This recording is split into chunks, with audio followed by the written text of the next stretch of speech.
께서 모든 말씀을 백성에게 들려주시기를 마치신 후에 가버나움으로 들어가시니라. 어떤 백부장의 사랑하는 종이 병들어 죽게 되었더니 예수의 소문을 듣고 유대인의 장로 몇 사람을 예수께 보내어 오셔서 그 종을 구해 주시기를 청한지라. 이에 그들이 예수께 나아와 간절히 구하여 이르되 이 일을 하시는 것이 이 사람에게는 합당하니이다. 그가 우리 민족을 사랑하고 또한 우리를 위하여 회당을 지었나이다 하니 예수께서 함께 가실새 이에 그 집이 멀지 아니하여 백부장이 벗들을 보내어 이르되 주여 수고하시지 마옵소서. 내 집에 들어오심을 나는 감당하지 못하겠나이다. 그러므로 내가 주께 나아가기도 감당하지 못할 줄을 알았나이다. 말씀만 하사 내 파임을 낫게 하소서. 나도 남의 수하에 든 사람이요 내 아래에도 병사가 있으니 이더러 가라 하면 가고 저더러 오라 하면 오고 내 종더러 이것을 하라 하면 하나이다. 예수께서 들으시고 그를 놀랍게 여겨 돌이키사 따르는 무리에게 이르시되 내가 너희에게 이르노니 이스라엘 중에서도 이만한 믿음은 만나보지 못하였노라 하시더라. 보내었던 사람들이 집으로 돌아가 보매 종이 이미 나아 있었더라. 그 후에 예수께서 나인이라는 성으로 가실새 제자와 많은 무리가 동행하더니 성문에 가까이 이르실 때에 사람들이 한 죽은 자를 메고 나오니 이는 한 어머니의 독자요 그의 어머니는 과부라. 그 성에 많은 사람도 그와 함께 나오거늘 주께서 과부를 보시고 불쌍히 여기사 울지 말라 하시고 가까이 가서 그 관에 손을 대시니 맨 자들이 서는지라. 예수께서 이르시되 청년아 내가 내게 말하노니 일어나라 하시매 죽었던 자가 일어나 앉고 말도 하거늘 예수께서 그를 어머니에게 주시니 모든 사람이 두려워하며 하나님께 영광을 돌려 이르되 큰 선지자가 우리 가운데 일어나셨다 하고 또 하나님께서 자기 백성을 돌보셨다 하더라. 같이 봅니다. 예수께 대한 이 소문이 온 유대와 사방에 두루 퍼지니라. 아멘.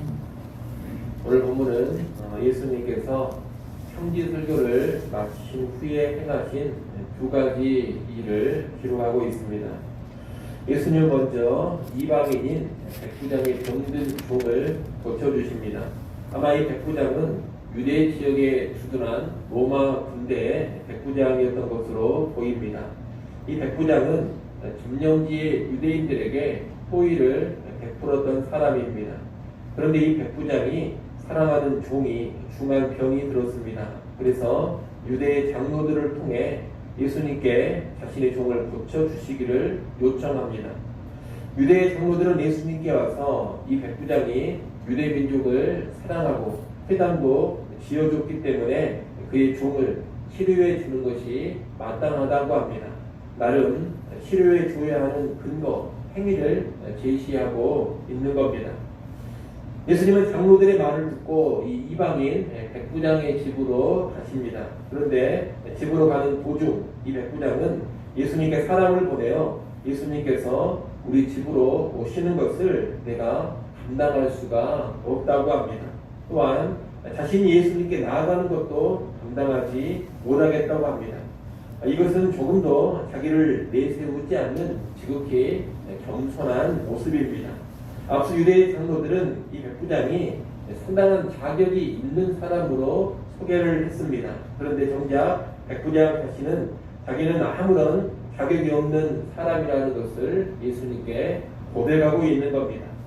그리고 예수님이 오시지 않는다 하더라도 있는 곳에서 말씀만 하시면 자기의 종이 얼마든지 나올 수 있다는 믿음을 고백합니다.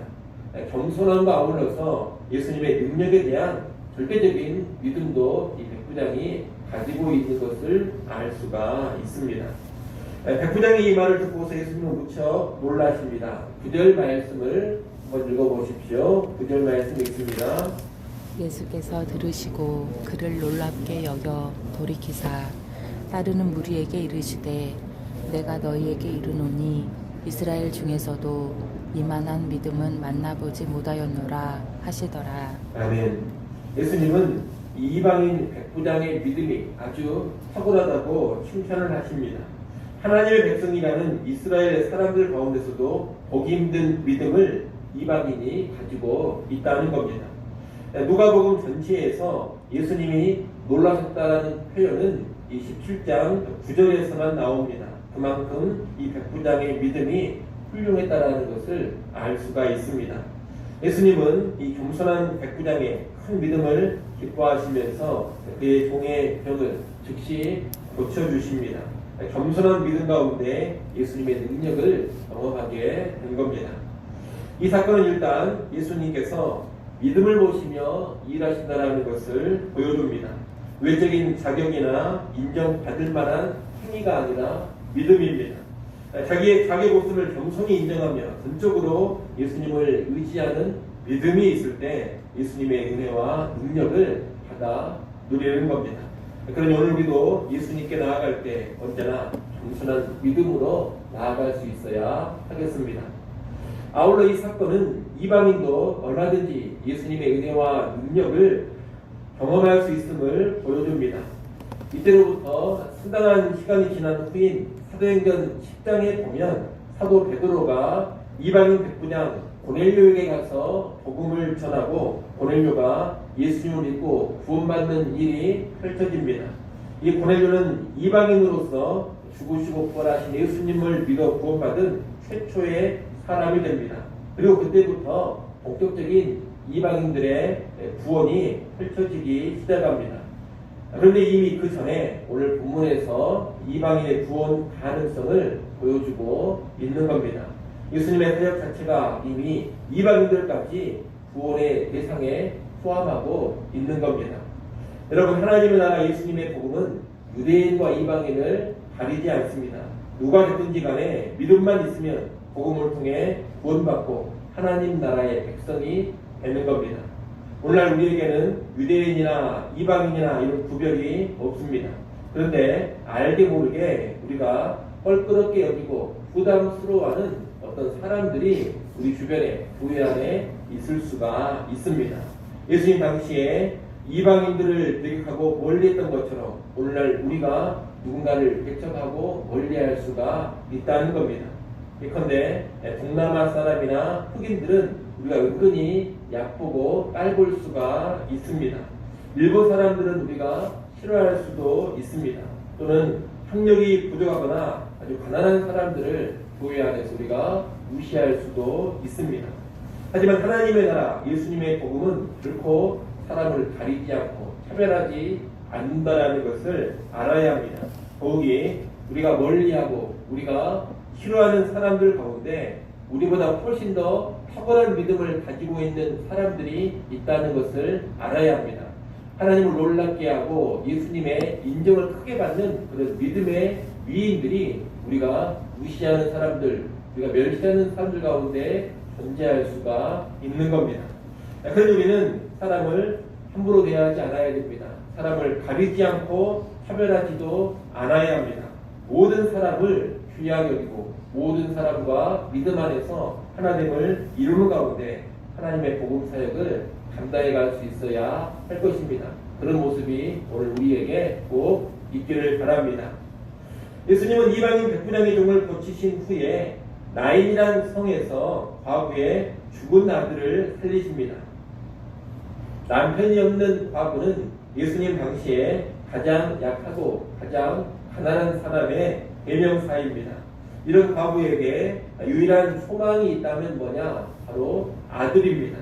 아들이 있다면 죽은 남편을 대신해서 자신의 보호자 역할을 해줄 수도 있고 또한 남편의 뒤를 이어서 가정을 일으키고 가문을 번성시킬 수도 있기 때문입니다. 그런데 나인성의 이 과부는 하나 있던 아들이 죽어버렸습니다. 아들이 여러 명 있는 가운데 그중 하나가 죽은 것이 아닙니다. 과부의 단 하나뿐인 아들이 죽어버렸습니다. 이것은 이 과부에게 모든 소망이 다 끊어져 버렸음을 의미합니다. 과부라는 자체로도 가난하고 약하고 소망이 없는 사람인데 하나 있던 아들 독자까지 죽어버렸으니 가장 가난하고 가장 약하고 가장 소망 없는 여인이 되어버린 겁니다. 그런데 13절에 보면 예수님이 이 과부를 불쌍히 여기셨다고 합니다. 자식을 잃은 슬픔에다가 사회적, 경제적으로 완전히 몰락하고 소외되어 버린 이 과부를 예수님께서 불쌍히 여기신 겁니다. 예수님은 이 과부를 향해서 울지 말라 하십니다. 그리고 죽은 아들의 관에 손을 대시고 아들을 살려주십니다. 율법에서 시체나 죽은 자와 연관된 물품에 손을 대는 것은 부정한 것으로 간주됩니다.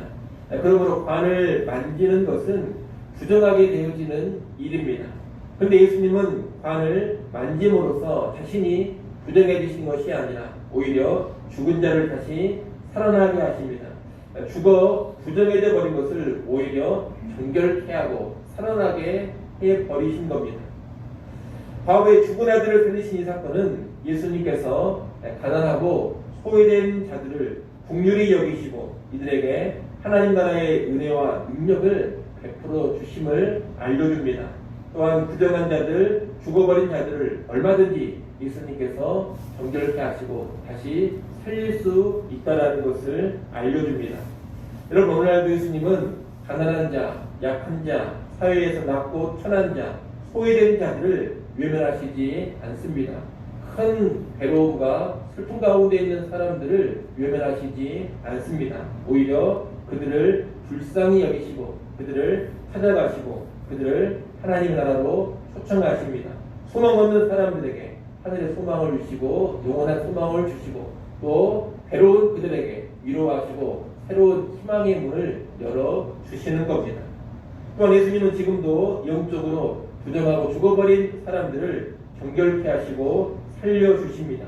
그 어떤 부정한 죄인이라도 예수님은 깨끗하게 하십니다. 영혼이 완전히 죽어버린 자들도 예수님은 능력으로 살려내십니다. 그리스도의 보혈은 충분히 정결케 하는 능력이 되고 예수의 이름은 권능 있는 생명의 이름입니다. 그럼 오늘 우리도 부정한 자들, 영적으로 죽어버린 자들을 향하여서 예수 이름의 권세를 믿고 예수를 전하고 알리는데 깨어 있어야 하겠습니다. 그러니까 우리도 세상에 가난하고 약하고 소외된 사람들, 눈물을 흘리는 사람들을 외면하지 않아야 하고 그들에게 예수의 이름을 전하면서 그들에게 새로운 소망과 위로를 줄 수 있어야 하겠습니다. 아무쪼록 예수님의 모습 기억하고 예수의 능력을 확신하면서 우리 주변의 모든 사람들에게 예수의 이름 증거하고 예수의 이름으로 소망과 생명 줄 수 있는 그런 성도들 될 수 있기를 간절히 축원합니다. 기도하겠습니다. 아버지 하나님, 오늘 우리에게도 본문의 백부장 같은 겸손한 믿음을 허락하여 주시옵소서. 우리 겸손한 믿음을 통해서만 예수님의 능력, 하나님의 능력을 경험할 수 있음을 알게 하시고 아버지 하나님 늘 하나님 앞에 겸손하게 서게 하시고 오직 믿음으로 서게 하여 주시옵소서. 아버지 하나님 또한 과거의 죽은 아들을 살리신 예수님의 모습을 우리가 본받기를 원합니다. 예수님처럼 가난하고 소외된 자들, 눈물을 흘리는 자들, 힘들어하는 자들 외면하지 않게 하시고 우리도 사랑의 마음으로 긍휼히 여기며 그들을 위해 기도하고 힘써 도와가게 하여 주시옵소서.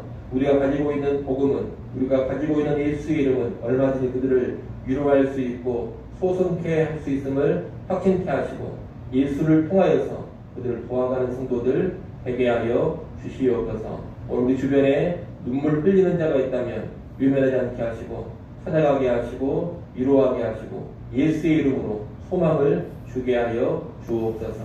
아버지 하나님, 이 시간 우리를 깨워주시고 불러주시고 기도할 수 해주셔서 감사합니다. 하나님과의 깊은 관계 속으로 들어가게 하시고 하나님으로 새로운 힘을 얻게 하시고 하늘 평안 누리게 하여 주시옵소서. 귀한 한날 다시 우리에게 허락하여 주셨사오니 아버지 하나님, 이 한날 허비하지 않게 하시고 세월을 아끼며 하나님의 기쁜 뜻을 행하여 가게 하여 주시옵소서. 예수님의 이름으로 기도드리옵나이다. 아멘.